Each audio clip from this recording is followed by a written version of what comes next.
Hi guys, we're proceeding to page 262, still a trail guide to the body. Okay, looking at the image 5.84, lateral view, posterior ear is cut, okay? I'm gonna start off at the platysma, okay, because we just did this, and I'm going into an orbit. Okay, so after the platysma, we have here the depressor anguli oris, and we do have the risorius, and we do have here the auricularis anterior and the auricularis posterior. Okay, so it's before the ear, it's anterior, right? It's considered in the frontal view. If it's after the ears, considered posterior view. Okay, so and then the occipitalis, we just did this, and the auricularis superior. Okay, and we do have the temporal fascia.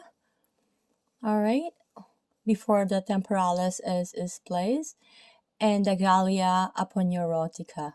Okay, I have explained that because it needs more extra protection in that area.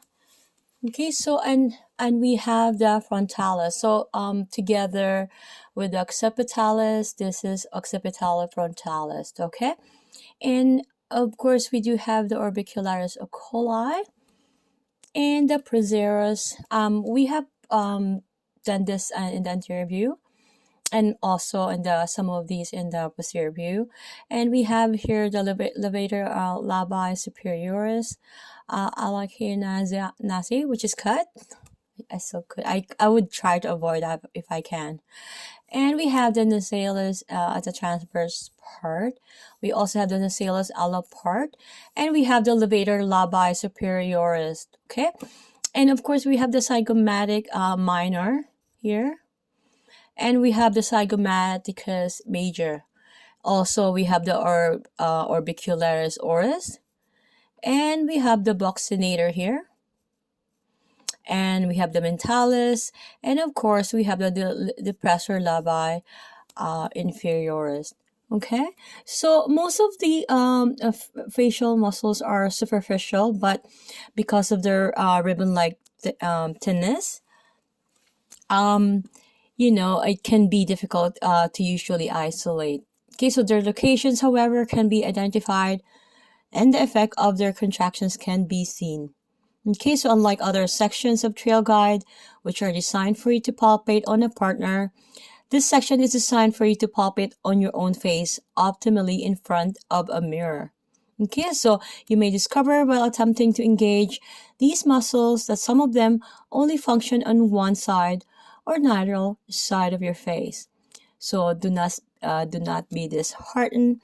This is not uncommon, and with practice, muscles such as those that wiggle the ear can become active. Curiously, when facial muscles are contracted involuntarily by emotion, they are more symmetrical, while deliberately or voluntarily expression often produce a more asymmetrical contraction.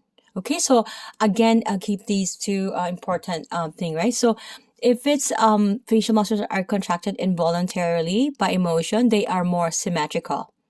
Okay, if it's like even, right? If it's while deliberate or voluntary expression often produce a more asymmetrical contraction. Who's that actor that who can raise his like the frontalis, can raise the frontalis in just one side? I couldn't. Johnson, yeah, but it's only one area, like his eyebrows. But anyway, so going back, anyways, I'll see you guys in the next video, page 263.